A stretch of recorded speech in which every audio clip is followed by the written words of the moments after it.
Powered by Sports Interaction, Canada Sportsbook. It's March Mania at Sports Interaction. NHL, NBA, March Madness, MLB, and so much more. It's bananas. Play Pinata Picks and Minute Madness, exclusive games with insane odds you can't play anywhere else. Make your next bet with Sports Interaction.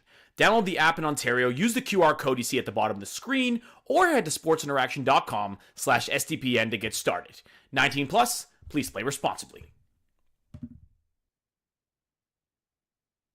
STPN, acknowledge us. Oh my goodness. Put your ones in the sky. Producer Rob, you're not even on the camera, but do it as well. Put your ones up in the sky.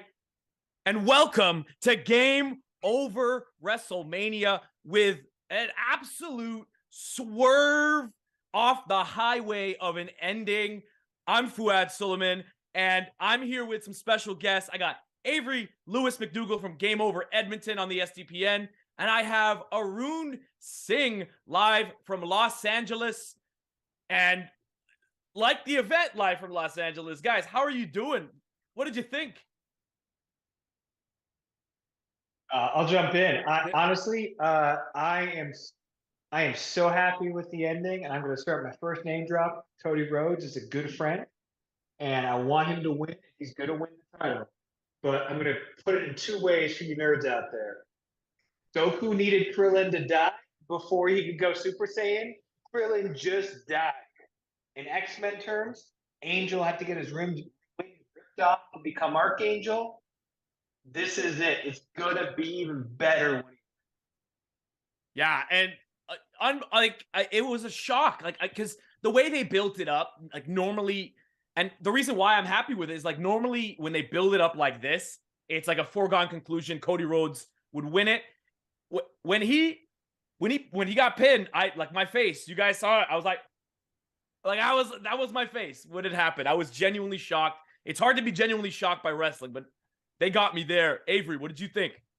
You know what? Hey, I'm very much here for the Tribal Chief, getting to now hopefully 1,000 days of his title reign. Acknowledge him. What a match. I was fully sports entertained by the entire match, gang. Yeah. I mean, that's definitely what they're going for. The WWE loves their round numbers, so I think 1,000 is probably the one. But, hats off to Cody and Roman.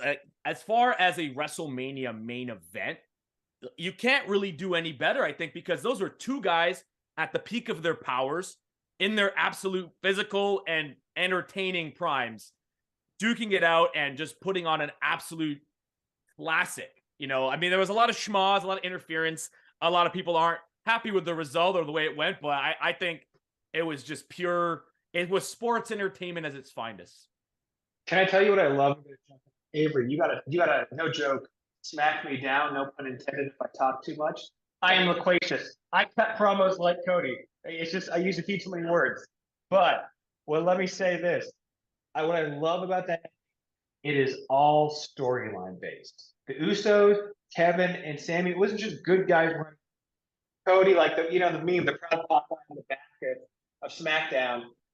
This is, it all ties together. And Solo, the direct, you're not ready. That is, Cody brought it on himself. Would Solo have done it anyway? But it is all based in character. And that's what I love about it, is because, if you're going to start, can we swear here? Yeah, swear away. If you, if you're going to start shit, you're going to get shit, fuck around and find out. And Cody did. And it turns out maybe Cody's not ready. Kayfabe, right? Of course he's ready. But that's what was so perfect about it, is that this wasn't I was joking with some friends. I was like, man, I want Hardcore Holly to run in. I want Damian the Cody Rhodes Appreciation Society to come in. All of them. But instead, we kept it small. We kept it focused. The Rock didn't come in. Dustin didn't come in, which would have been, I think, the biggest pop of the night if Goldust shows up. None of that. It was focused on consequences. Everything that happened was a consequence of the choices that Roman and Cody made. And that's what made it so interesting to me. Yeah, it was perfect storytelling, I think. And it's really interesting what they're going to do with this storyline going forward. What they're going to do with Kevin and Sammy versus the Usos as well. Like how it's all going to tie together. Like they've left. I think what they did, they left people wanting more and like on a kind of a cliffhanger a bit, because I think that there's no way they end the storyline there, right? I think obviously they're going to go in some other direction there, but again, I'm a sucker for a surprise, and I'm a sucker for a great heel, and Roman Reigns might be the best heel of all time when it's all said and done. Hey, it's funny you mentioned Roman. Like even just 3-4 years ago, Roman's promos have come such a long way. Remember when Cena made fun of him for being unable to talk? Look at him now, and the promos he cuts now, some 3 years later, are impeccable. They are so good right now. Yeah, I think it's really interesting. Sorry. No, yeah, I was gonna say, like, I think that if you I say to fans all the time, I'm like, appreciate Roman Reigns while he's here, because I think he's gonna go the way of his cousin The Rock and Batista and John Cena after him and go to Hollywood. I think he's kind of made for the action movie big screen. Whoa, Fouad, what is this Hobbs and Shaw erasure? He had a starring role. How dare you? My bad. How dare you? My bad. No, but yeah, he is absolutely the face of the company, and he's pretty much the evil Hulk Hogan, but they've run with to carry it, and I think it's gone to great success. I think one thing that's so interesting, and Avery, you touched on it, is not only is Roman so good, no one in pro wrestling sounds like him. The vernacular, the pacing. Like, we think about Grayson Waller and we compare him to MJF. We compare MJF to The Miz, right? Because there's like this orbit of kind of heel they're playing, right? There's lots of characters. It's not knocking anybody. LA Knight kind of has the Stone Cold Rock affectations. Roman doesn't sound like anybody. And especially when you contrast him with Cody, the promos get cut so differently. The words are so different. And it just sounds like a dude talking, but not the same way that Kevin Owens sounds like a dude talking. And that's what's so interesting, is that I wonder who's going to try to be the next Roman and talk like that, because I feel like there's a generation of fans who are going to be like, crime boss Roman Reigns, Godfather, that's who I want to be, because it's so cool. It's just so cool. Yeah, I thought fans were starting to cheer him, and that's the ironic thing. When the crowd, when they had Roman Reigns and they wanted the crowd to cheer him, the crowd was booing the hell out of him. And then when they turned him heel, he became cool and he became more himself, and he became, kind of like had the handcuffs taken off and was allowed to be himself. And the crowd started to cheer him. Like that's what happens when they have these bad guys that are so cool, and then they try to cheer them. But that's what happened with the Sammy storyline. He made himself into the nuclear heat heel. You heard the heel reaction when he pinned Cody Rhodes. And yeah, I think he is on another level right now. And I really hope to see him more. I hope to see him more before he crosses over into the mainstream. Yeah. Can we throw out predictions? Is that cool? Because I got a prediction. Predict. I'm going to say Bloodline, all 4 of them, in Puerto Rico versus as a main event, no titles on the line, for the Bloodline versus Sammy, Kevin, Cody, and Randy Orton. Ooh. That's my prediction. Because you bring a 4th person who's tied to Cody, and I'm not sure they have anybody else who's a stronger tie to him than Orton. Yeah, maybe Goldust, but I mean, that's, if they can loan. Look, if you can loan him for a day, do it. Yeah. He doesn't even look like Dustin Rhodes. Like he's a different character. I just want to see one more time. But we're talking predictions now. I fully believe we will get Cody Roman 2 at some point for the title. I think we're not done yet with Cody Roman going 1-on-1. We're not done yet, I don't believe. Yeah, I think that'll be a backlash. Probably be a backlash thing. They want to. It looks like they're trying to make Backlash another really big event, seeing as it's the first event in Puerto Rico in many, many years. So I think they're going to really kind of give it more of a big pay-per-view type feel. They got Bad Bunny there. Let's move on from the main event and talk about the rest of the event, because there were a lot of other great matches. So we'll start from the top, which was a really good opener. I thought it really set the stage for the entire event. You had the crowd going. Brock Lesnar versus the giant Omos. Now, to me, I would have liked to see them go over with Omos because I actually like him as a giant. He's not just the prototypical, oh my goodness, look how tall he is guy. Like, he's not just, like, he has a swagger to him, and he moves pretty well. Like, he's not Great Khali out there just kind of like just doing the Frankenstein walk. Like, he's got some real agility to him. Like, I looked him up. He played in the NCAA in basketball, so he does have an athletic background. So I would have liked to see it, but I think, I see good things in his future. What did you guys think of that match? Avery. I feel one thing that Brock did, he made Omos look dangerous. He made him look scary, and that's a big thing. When Brock Lesnar likes you, he'll make you look like a giant, like a beast. So he let Omos get his offense off. So I thought it was cool. He made Omos look like a scary thing because end of the day, the man is 7'3", 410 pounds. He made Lesnar look tiny in that ring. Yeah, I agree. The whole build-up, the way Lesnar played it, you're right, Avery.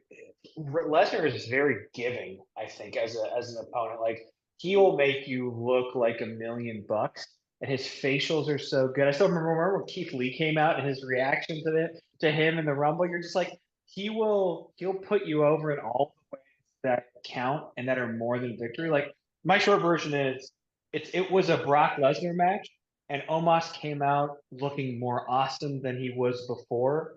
I don't know what Omos is as a character, and I assume that we're getting a Hurt Business at 2.0 with Omos in it at some point. I just, I think that's, at the end of the day, Omos came out looking better. Brock was there. He got the cheers. He did his stuff. Brock is another one of those guys, I think, he's so good in the ring. Like, when's the last time Brock did something that didn't look awesome? Yeah.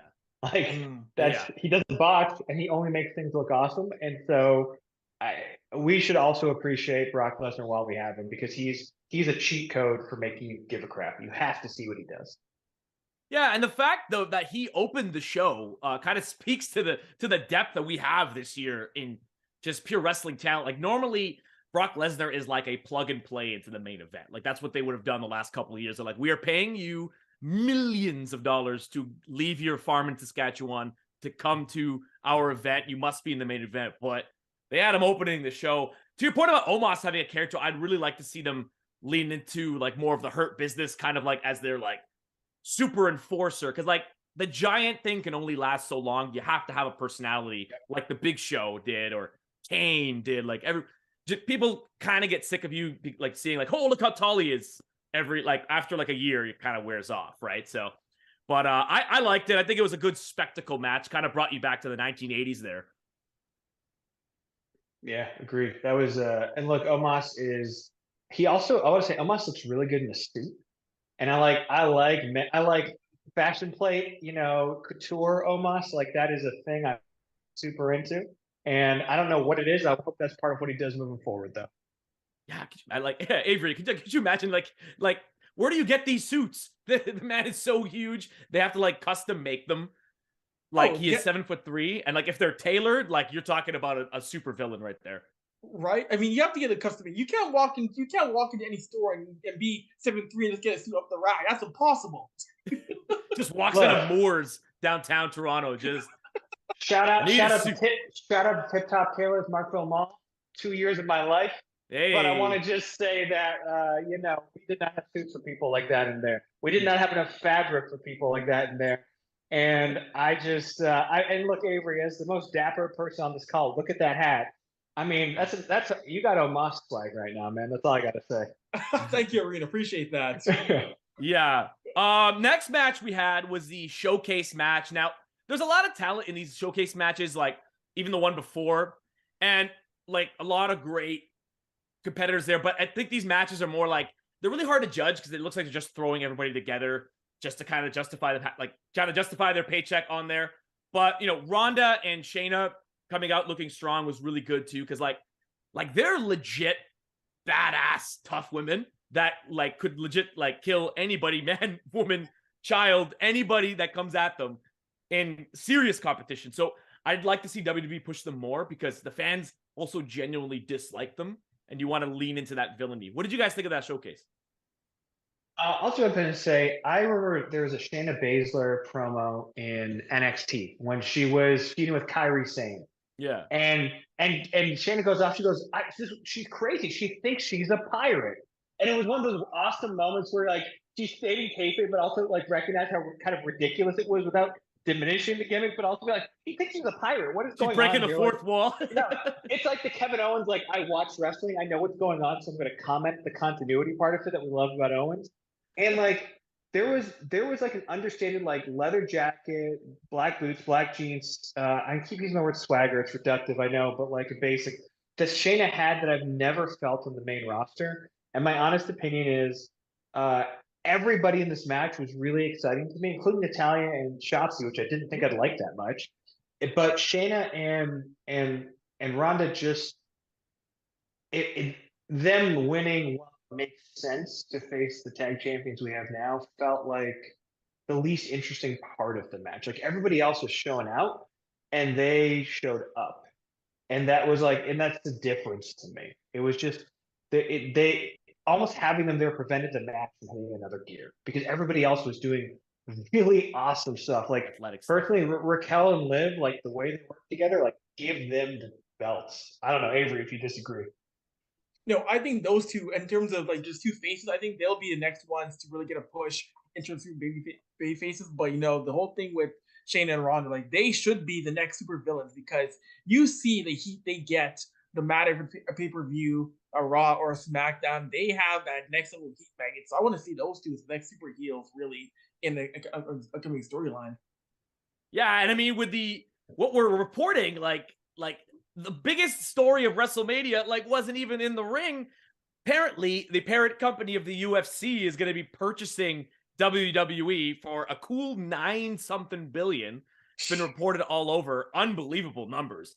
Vince McMahon bought it in 1984 for $1 million, the cost of a Toronto condo, and now it is a $9 billion sale. Unbelievable. And so you know having Shayna and Ronda, you might see some crossover there. I'm really interested to see where that goes as well. Honestly, you mentioned that, and I was on a text chain with some friends, and we were joking that when certain surprise entrant came out today to face The Miz, that he would announce he had bought WWE because that would make the greatest comeback. So shout out to Alex Antone, editorial director at Skyman Entertainment. He called it, and I honestly just started laughing. I was like, "What happened?" I'm like, I wish I thought of it myself. Oh my goodness! Oh, that would have. Because think about it, he was the one, remember, years ago, who was trying to convince Vince to buy UFC. Yeah. Yep. Yeah, wow, that's a big swing and a miss there for Vince, but like, and also the call back to the WCW would have just been I would have fallen out of my chair. I would have had an out of body experience laughing at that. We're gonna get to that segment because I want to break it down a little more. Oh my god, that was a fail, but the most entertaining fail I've ever seen in my life. The next match we had Gunther, Sheamus, and Drew. Widely regarded as the in-ring match of the night by a lot of people. I think maybe the main event might have topped it with people, but people were talking about that being match of the year. You had 3 like legit tough competitors. And people always say, "Oh, wrestling, do you like that fake stuff? You like that fake stuff?" Listen, it's staged. We know it's staged. But did you see those men's chests after that match? After all those chops? Their chests looked like Taco Bell meat after that match. The amount of just stiff punches and the chops and Gunther coming out victorious. I think he's the best in-ring competitor in the WWE right now. What do you guys think about that, Avery? What was your thought on that one there? Honestly, well, to quote Big E, that match was meaty men smacking meat. Like that's what that match was. But you're right though, the chops from Gunther and the chops from Drew and Sheamus, they were hearing those chops in Sacramento. That's how hard those chops were coming in from Gunther, and that was honestly one of the best matches I've seen from guys who are just pure elite wrestlers. That match was 25, 30 minutes, and I didn't want it to end. That was compelling stuff in that ring, guys. I'm gonna quote Mr. Big E. That may legitimately be my new favorite match. And so I'm going to go and say that Intercontinental Championship match is in my top 3 matches of the century. Wow. I don't know what number 3 is. I know that the other one is, I think it's Unbreakable. AJ Styles, Chris Daniels, Samoa Joe for the X Division Championship. That is a platonic ideal of high-flying wrestling to me. This is the platonic ideal, as you said, Avery, of big, meaty men slapping meat. And that is what this is. And it was, you could show that to anybody. Here's what works about that to me. You could show it to anybody. And the story is told in the ring of 2 friends trying to one-up each other and feeling betrayed by each other. Gunther being a savvy competitor, but also potentially outclassed by these 2 guys. And the 3 of them refusing to give up, and Gunther stealing at the end. But what works so well is the crowd. The reason you know it's a good match, that crowd wanted Sheamus to win. And everybody still cheered for Gunther at the end because they knew they saw something special. Match, to me, the match of WrestleMania, the match of the year, one of the top 3 matches of the century. And if you want someone to like wrestling, have them watch this match. They will understand what wrestling is after it. That is extremely high praise, and I cannot blame you for it. I don't even think it's hyperbole to say it. Like, and I'm kind of like, I wouldn't have been shocked if Gunther dropped the titles, because I think they see him in almost a successor to Roman level. That's how I think they see him. Like, you saw him go number 1 in the Royal Rumble all the way to number 30 and just getting thrown out by Cody Rhodes. I thought he would have dropped the IC title and then joined the Undisputed title chase. But, I mean, that's coming. I mean, by next WrestleMania, I think he's going to be a lot higher up in the card. Like, he is probably one of the best, like, in-ring competitors I've seen in a long time. Like, he gives me, my friend said he gives me, like, really tall William Regal vibes. Yeah, I think the thing is he can do everything, right? Like, that's the scary part, is he can, if he wants to get some air, he clearly can, but he has a way of wrestling. So I'm going to say something controversial. It's not that they're bad. I've never enjoyed FTR. I don't get it. Yeah. Like, I don't get it. I also don't get Kenny Omega, right? So I'm like, y'all can hate me online. But they're the, no flips, just kicks, or whatever the tagline was. And yeah. That's what Imperium is to me. They're not the high flyers, but they bring this energy and momentum to every, just stiff working, and it's so great. Ilya Dragunov's there's so much energy without having to fly, and I think there is such an art form to that, and I think it's important that, like, that part of wrestling is also celebrated, because otherwise you get Canadian destroyers through tables and poor Dante Martin, right? Like, I like to have excitement and holy crap moments that don't need to be you jumping off something, and that's just what Gunther does like no one else right now.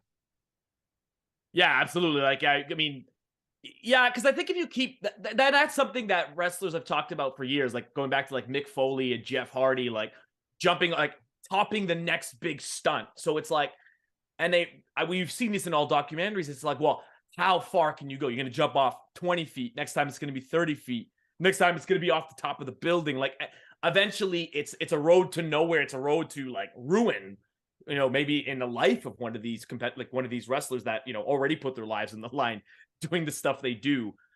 So yeah, that match was unbelievable. And yeah, like, all 3 guys, they're set up for a long time. Let's move to Bianca Belair defeating Asuka. I pretty much thought that Bianca Belair would probably retain here, because, Bianca is sort of like the John Cena of the women's division, just somebody very popular in the mainstream, popular with the kids, and somebody who's kind of superhuman in her match approaches. But I thought that was a really good match as well. Avery, what do you think? No, I thought it was an amazing match, and the reversals in that match was amazing. That was reversal after reversal after reversal, and the false finishes. That was one of the better matches. I know people wanted Asuka to go for Bianca, but I think Bianca's reign right now and what she has done as champion is something that I don't want to see end anytime soon. But that was still one of the better matches of the night, I thought. Yeah, so I think I'm more down. But before I get to that, I want to go to the positive, which is, and I hope I'm not speaking out of turn, I admire Bianca's commitment to pushing Black women excellence at every Yes. opportunity she gets. Mhm. And it is such an important thing. I think, John Cena's Make-A-Wish. I remember Finn Balor, when he bought out the kids from GLAAD with him years ago. And it was like GLAAD at any kind of WWE pay-per-view. Can't remember if it was SummerSlam or Mania. But like, I do recall, I think it was Mania. Yeah, actually, now that I just remembered that now, he did bring out Daughters of GLAAD. And it was, and like that, I admire allyship when you're outside of that community. Again, as far as we know about Finn, I can't speak with any definitiveness, but for someone like Bianca recognizing what her position means and doing that, and again, and credit to WWE for, I don't know about you guys, when I was a kid, I still remember DX framing the Hart Foundation for being racist towards the Nation of Domination. Oh, that was an gosh. actual segment. And this was, it's as bad as it sounds, everybody. I'm 42 this year, okay? I remember this. And it was, I remember that. And that was, look, in recent memory, there's been some stuff like Jinder and Shinsuke I was uncomfortable. But it's a credit to them for not messing with this and letting Bianca, empowering Bianca, and Bianca just going for it. I think that's amazing. And so, like, I can never be, it's like kind of like Cena. The comparison's right, Avery, and a lot. I can't ever be too down on them because they use their power for good, right? Like, they use their position for good. I'm going to hard pivot into saying that ending of the match is a kind of ending that I just don't like. And also, because for me, I kind of felt like everybody looked a little bit stupid in it. Like, the Miz got blown, the ref turned around, it happened. And then, like, the arm lock turned into the KOD, and it was like it truly, Avery went back to it. Felt like a John Cena finish. Like, I've seen that before. Probably Daniel, we got FU'd or attitude adjustmented, whatever. And like it just felt like lol, John Cena wins again. But it also made no sense for Asuka to win, so it kind of made no sense in general that Asuka was in the position. So like it's a weird thing, but I think Bianca, when she loses, there's got to be someone who she helps make bigger as a result of it, and I don't know who that person is yet. I'm not sure if WWE does, but she's an excellent champion, excellent representative for the company. And again, I think like Cena, even for people like me, who people might characterize as a hater, he is so good in the ring. It is insane. She has superhuman strength. Like, I remember there was promos. I think she was a sprinter in college, but like I remember a spot where she like had two competitors like on a fireman's carry, and she walked up the stairs like into the ring, and I'm like, oh my, that is like you can't fake that kind of strength. That's not something you can kayfabe. Didn't she just win a bodybuilding competition in between Raws? Wasn't she just, remember a month or two ago? She did. Yeah. Oh wow, yeah, I didn't see that. So like, credit to her. She's a super athlete for sure. And okay, so now we got to get to the part that I was kind of so you guys know what happened next. So we had The Miz and Snoop Dogg coming out doing a bit of a bit, and The Miz unhappy that, Snoop Dogg put him in a match the night before in his suit. And Snoop Dogg points to the stage, and we're all like, ooh, some legend's going to come out. Steve Austin's going to come out. The Rock's going to come out. Lashley's going to come out. LA Knight's going to come out. And then all of a sudden, we have Shane McMahon there, presumably to collect his part of the sale. The Kendall Roy of WWE finally returns. And at 53 years old, I believe he is, and not ever wrestling ever in the last year, decides to try to jump over The Miz, and his knee explodes for real. Now, I never wish injury on anybody, or I would never laugh at injury, but just how ridiculous and how much of a fail it was.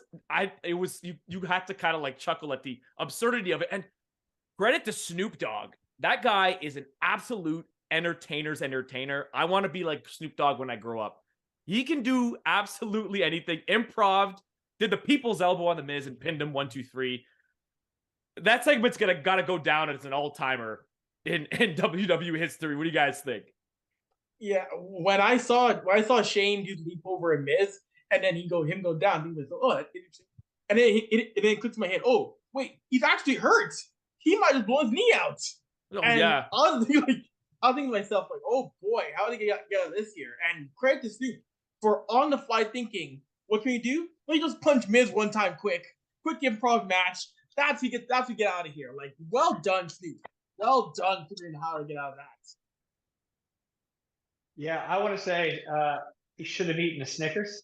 Oh, I legitimately, my wife Michelle's watching. She goes, "I now know why you're obsessed with Snickers and won't stop talking about it." I really wanted some Mike's Harder lemonade. I resisted the Mountain Dew, but the Harder lemonade did sound good. I gotta be honest. did you do your taxes after the Intuit advertisements? Did you start your taxes? We want to know. You know, look, honestly, you just reminded me. I sent them to my accountant who hasn't got back to me in 2 weeks, so I should really check if he's going to do it. That's what I'm here for. Legitimately, That's what I I'm gotta here send for. one over. I gotta send an email over to him and see if he's still doing them. Let's go. So I will say that 2 years in a row, 2 McMahon men have had their legs give out underneath them. First with the Stunner last year, and now this year. And look, I have different political leanings and ethical leanings than the McMahons, but Yeah. I would like to say again, don't wish any pain on them. I thought that the Miz, the way he kept going on was awesome. No pun intended now. Yeah. Because he kept you guessing. He never broke kayfabe. And you're right. I think Snoop Dogg just did the best thing he could. And I want to say, what a weekend for John Cena. The NCAA women's tournament. It's all about the "you can't see me." Yesterday, all about that. Today, all about Snoop Dogg doing his best Cena. Look, what a John Cena weekend. That's all I gotta say. Oh man, like, oof, that was rough. I mean, you had 2 top guys, just sitting on the bench, right? You had Bobby Lashley came out with the trophy in a suit, and I'm like, are you not going to use him? Is he just there to collect the royalties? Like, what's going on here? He's just like, he's waving to the people. I'm like, he was the most unhappy smiling man I've ever seen when he was doing the waving. And then you have LA Knight, the best talker, one of the best talkers in the business, one of the most entertaining guys. Yeah, most entertaining guys in the business, sitting on the bench. And you bring out Shane McMahon. Come on. I almost wish I called the audible with LA Knight after this. Like, I know you can't prepare in case of McMahon knees blowing, but like an LA Knight almost feels like he should have been involved with that anyway. And I would have loved to see him out there. Like, the reaction he got on Friday during SmackDown tells you he is over. That is over. I wanted to yell back and forth with Austin. Like, you could do it next year too, but like LA Knight in LA, like, I know it's his line, but how do you do it in Los Angeles without the guy they named the city after? They did him dirty. They did LA Knight dirty in this event. But yeah, classic. That's a segment we'll watch back. Much ironically enough, much like when his dad Vince ran into the ring at the Royal Rumble and both his quads said, like, logged off. They went dun dun dun dun, and he fell down. Like, it was just that's, if anybody hasn't seen that, even producer Robert does not watch wrestling, but I'm gonna send you that. You gotta see that. And I mean, somebody getting injured isn't funny, but it was kind of funny. You should send him also remember when it was a Triple H Orton match and Orton legit got concussed and they had to work through a match and Orton had no idea where he was. That's happened a few times. Yeah. That's just gonna put it out there. Maybe sledgehammers to the head are a bad idea. I mean, and you just gave me the perfect segue to the next match where we saw a SDPN, friend of SDPN, the one and only Edge, throw a ladder at Finn Balor, in which Finn Balor failed to catch and made contact, and he gave a headbutt to the ladder, resulting in an almost calamity. Woof. I mean, that was a great, first of all, the entrances. Let's start with the entrances. Edge coming out to Slayer, I think, and then having this mask and being the Brood and then not the Brood. And then obviously the Demon, with the lights going up. One of my favorite entrances is back when he goes, ah, and the lights go up.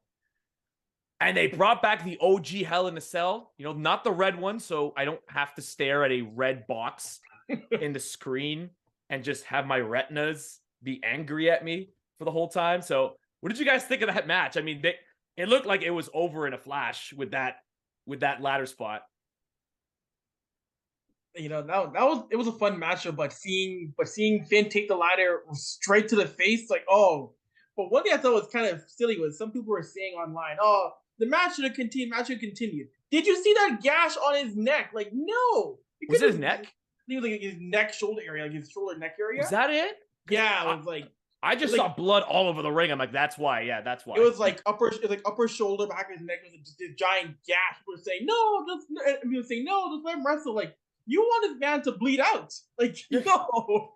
Like, that was full credit to Finn for trying to continue, though. I thought that was the toughness on his part was great, but that has been tough. Taking a ladder to the face like that, continuing, but I am surprised that Edge did go over for the story, but I feel we're not done just quite yet. Even though they say we're done, I don't know what we can just end with Finn losing once again to Edge and to in that story. So, Look, Edge, Adam Copeland. I've told the story many times, including to Edge, that when I was 25, it was my birthday, and not to get too heavy, I was in a very bad place in my health. I had just had West Nile and meningitis at the same time. Wow. I had spent a day technically in a coma from it. They had attempted so many spinal taps on me, 7 before they got the 8th one right, that I was on painkillers because my back was in pain. I was studying pre-med in college, just had become an EMT, and I had to take time away.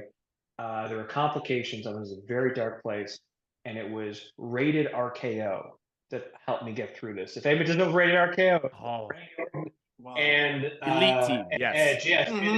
It was like, it was being able to look forward to Monday with rated RKO. This was on my birthday. I was just crying over it, legitimately crying.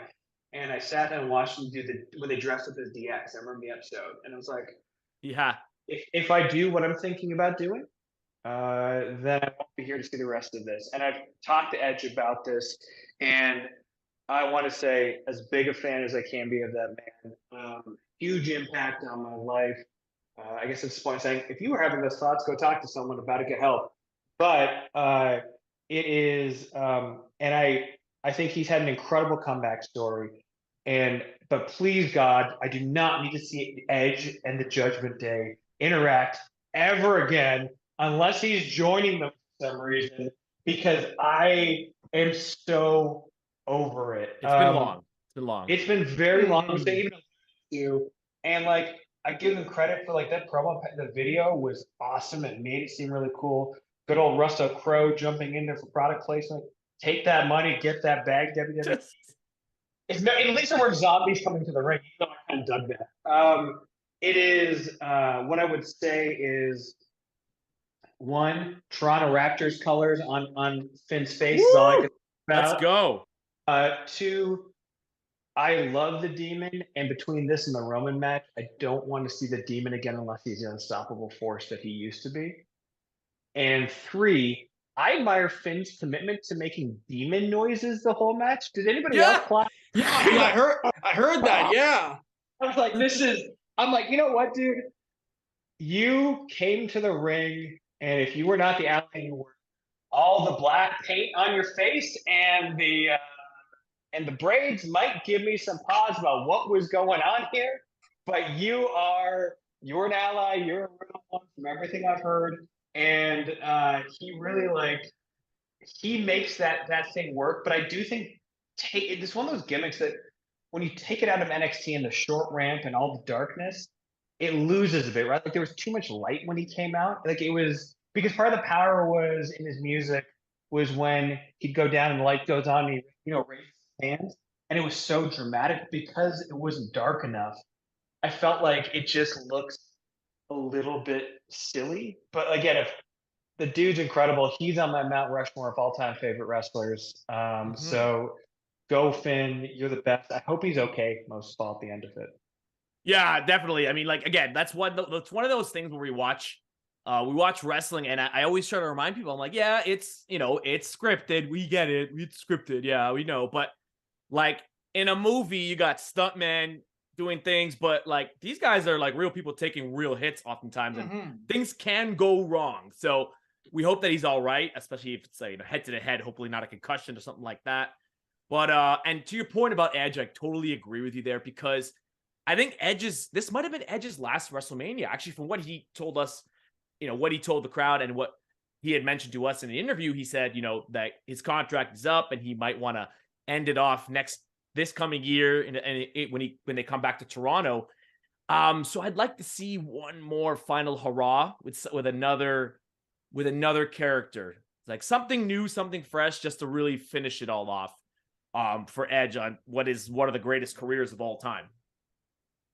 He had that look on his face too at the end before the camera cut off. He was looking around like he was it felt like someone taking something in for the last time. That felt like very purposeful. So I'm curious where it goes next. I am glad we don't get another Edge injury angle. He makes a shocking return again. Oh my God, that's Edge's music. Yeah. But like, yeah, look, I can't even grade a match like this. Those two are pros. I'm glad everyone's safe and okay. That's all that matters. Absolutely. All right, so a couple more things before we get off here. Again, to go back to the sale, which I guess the event, maybe they dropped it purposely to like go under the radar or something, because the event was one of the biggest of all time, and then you have this massive sale and merger with essentially the UFC. Like, what do you guys think of this? I actually think there could be a lot of good crossover here. There's a lot of creative things they could probably do to like really elevate both companies. They're pretty much a monolith in the fight game, whether real or staged, right? Like, what do you guys think this is going to be? I mean, I'm just glad it's not a certain national wealth fund that bought the company. I'm just like, thank my lucky stars, I can still watch the show. I think you will possibly see UFC personalities get involved in WWE more often, and vice versa. I think you'll definitely see talent jump over on different shows, be it in the ring, in commentary. I think that's totally a possibility. I mean, we know guys like Daniel Cormier, John Jones like pro wrestling, so you could possibly see those guys interacting in the events possibly, and maybe one day you might see Michael Cole helping on a UFC broadcast. We don't know. So fantastic. Michael Cole is fantastic. Side note, absolutely unreal. He sounded like peak JR tonight. No, he absolutely did. But yeah, I'm definitely hyped to see what kind of crossovers happen, and I think it'll be interesting to see where they go and when they start doing crossovers. That'll be interesting to see when they start doing that kind of thing, if at all. So I think it's interesting that there were two big pieces of news over this weekend. One, the Vince McMahon agreement, contract, whatever the specific was, a 2-year deal that was announced on Friday or leaked on Friday.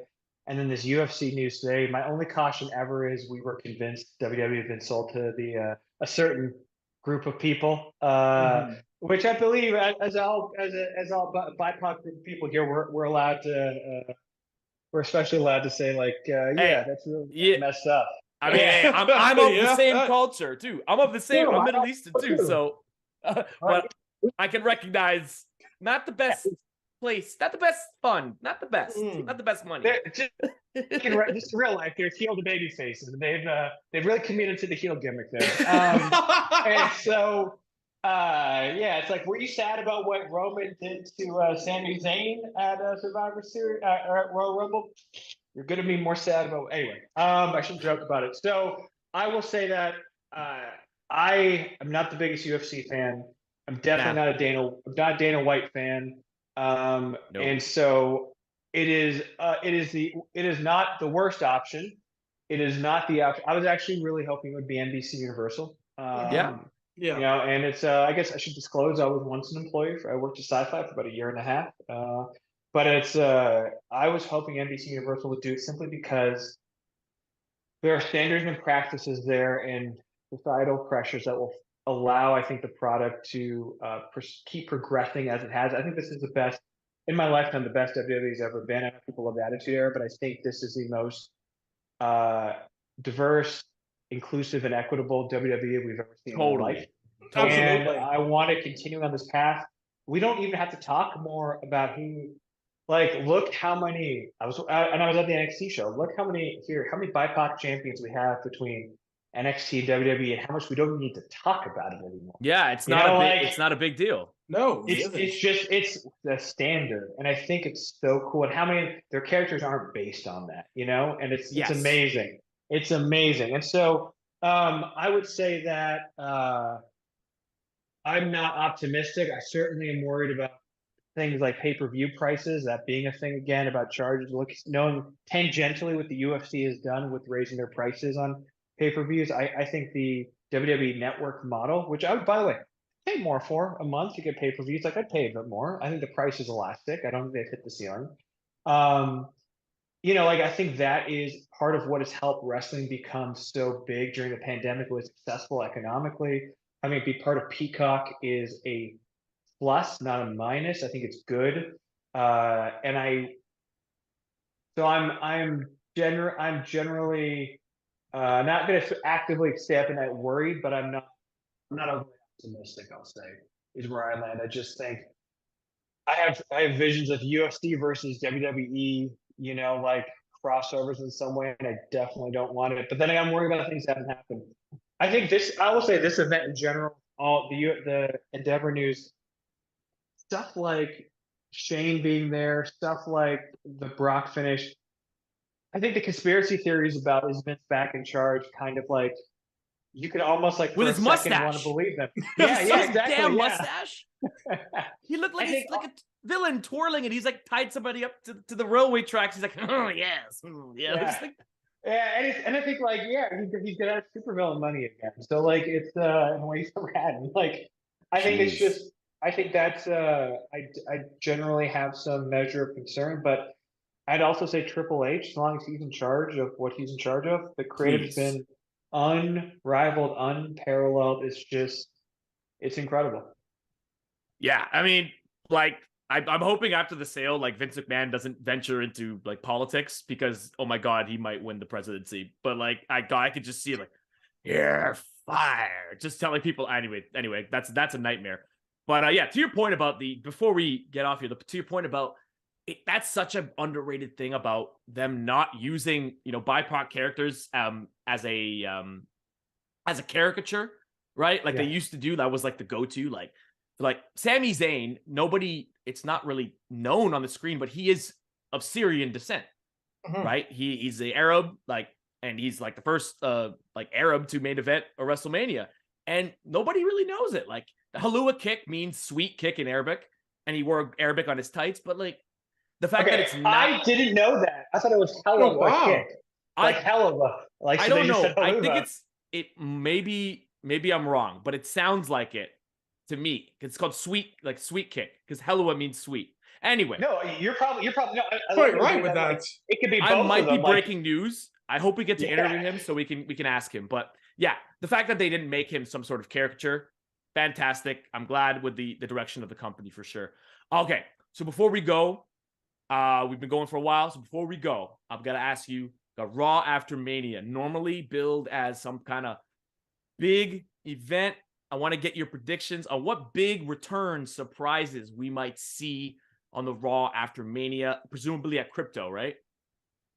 Yeah, it's at Crypto. I'm going to be there tomorrow, actually, here in LA. So I'm really excited. I've never done a Raw after Mania.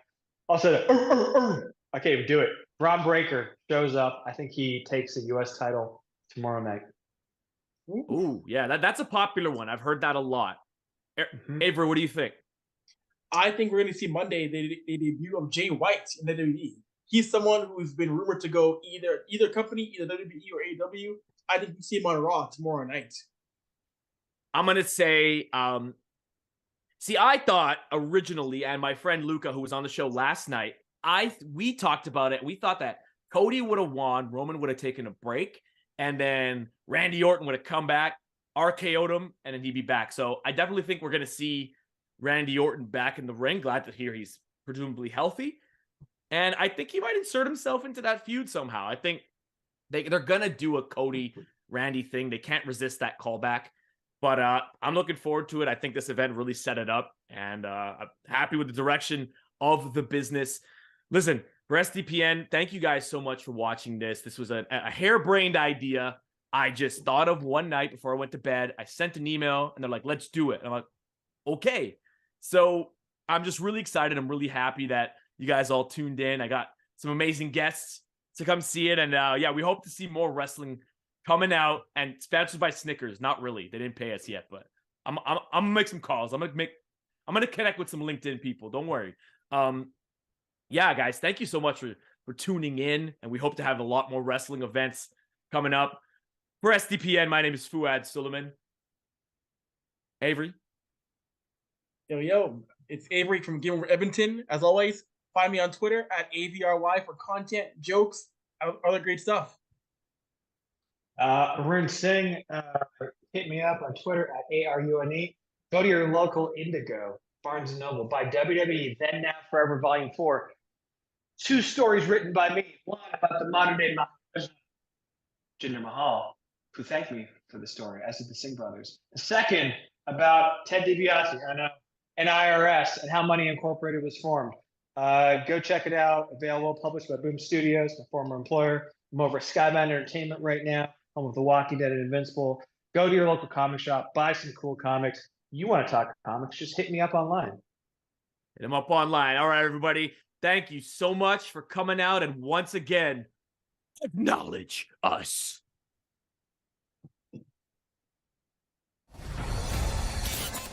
Game over! Powered by Sports Interaction, Canada Sportsbook.